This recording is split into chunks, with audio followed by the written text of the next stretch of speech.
With Crestron Home, managing doors and locks is easy through the House Access service.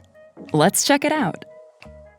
From the homepage, the House Access tile lets you quickly lock all doors, close all garage doors, or close all gates with just a tap.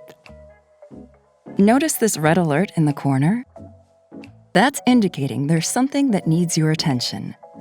We can find out more inside the House Access interface.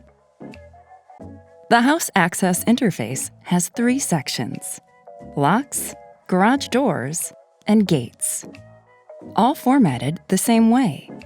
You have overall controls at the top and individual controls below. Each device displays its status and can be controlled individually. Lock, unlock, open, or close. Just tap to change the status. Remember that red alert from the homepage? Here it is. Garage 1 shows a warning because there's an object in the path, preventing it from closing. That's helpful feedback. That's how you control doors and locks with Crestron Home. And no matter how you control your Crestron Home, phone, tablet, or touch panel, you'll always have the same familiar experience. For more tips, check out the Crestron Home Quick Start Guide.